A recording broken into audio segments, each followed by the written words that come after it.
So this question is for Mr. Roberts. In pursuit of personal and professional success, maintaining healthy relationships with loved ones can sometimes be challenging. From a family and marriage therapy perspective, so again, from a family and marriage therapy perspective, geez, that's a tongue twister. How can individuals navigate challenging times or conflicts within their relationships while also managing the demands of their professional lives and personal aspirations? That was a very complex question. I'll tell you all. So, understanding as a family therapist was derived out of the School of Communication. And it's part of systems theory, Ruban Roberts model on systems theory. I'm not gonna give y'all more technical job. I'm gonna talk to you right now. So, in everything that we do in life, it's relational. Every aspect of our lives deals with relationships. And depending on how your interaction is with whoever you're interacting with, you know, it can be stressful, or it can be something that is rewarding, or it can be, you know? So one of the things that we need to look at when we look at our systems that we're involved in. So you look at your ecosystem. In your ecosystem, you have work, church, what other outside organizations that you may have, family, peer group, that sort of thing. All of those in that ecosystem, think about a flower with its petals. All of those pieces of that ecosystem feed you, and you feed it. So you're both interrelated and interdependent, right? You can feed into each other, and you relate to each other. And so when you're thinking about having a successful relationship, you have to look at how are you feeding into those who are in your ecosystem, and how are the people who are in your ecosystem also receiving, food from you. That dynamic is extremely important. We live in a day and age, so I'm going to put it in context, where everything that we see happening from a social political standpoint stokes fear, violence. So if your ecosystem is built off of fear and violence, what you going to give it back? Same thing. Right? Think about it. Not only do we live in a system like that, we live in a system, because I love to put in the cultural piece in it. Most of my work, I always put that cultural lens in it.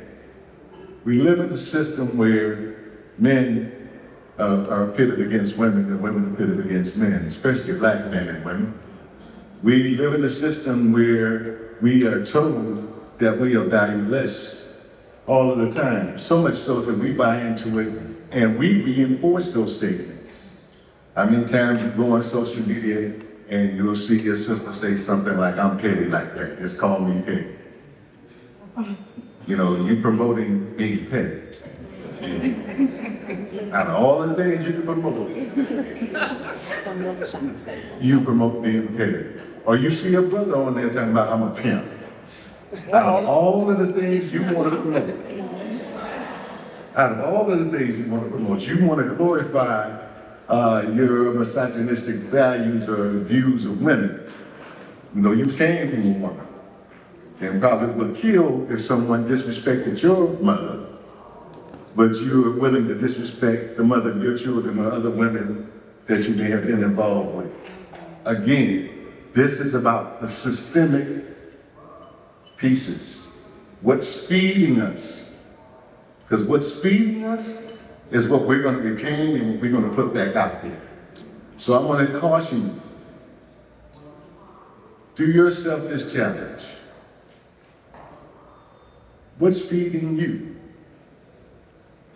You watch Netflix? Look to see what comes up in your algorithm. Look to see what comes up in your algorithm for your music or your whatever you're listening to. And if you're listening to some crazy stuff, or you watching some crazy stuff, then understand why you respond the way that you do. Because that's what's feeding you. Understand that that's the way you are viewing the world, and the world is viewing you in the way that you're interacting. Finally, the true testimony of this all. True testimony never fails, never lies. So, parents out there in public with their child or grandchild, and something happens, and the child curses. And the parent looks like, where did they get that from? So you don't understand about that whole interdependency piece and how we feed into our system and our system feeds into us. Understand that example that you see when you see that child and they repeated something that you know you say on a regular basis.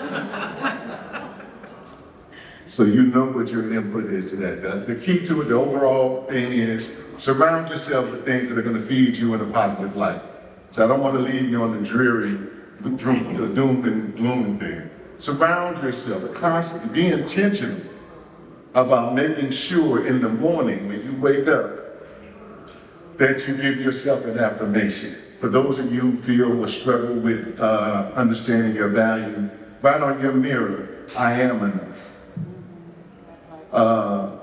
Right on the mirror, I know my worth. My worth is more than just monetary or those types of things, but I know my worth intrinsically. Feed yourself that. Listen to things that will pour into you to build you up. You don't need anything else to tear you down. We don't need anything else to tear us down. In fact, when you feel that things are getting too heavy, don't turn on the news. Put something in your spirit, put something in your space that's going to fill you up with something positive. When you catch yourself saying something negative about yourself or others, stop it. Reframe it. And that's how you build that capacity to interact with your system and your system interacting with you in a more positive light. We have, as was mentioned earlier, we have total control over that. You got control over everything that you take in and everything that you put out. I don't care what your financial position is, I don't care what your status is. We have control over that. Take ownership of it, hold yourself accountable, get you some accountability partners as well, and live your best life. That's it. Very good.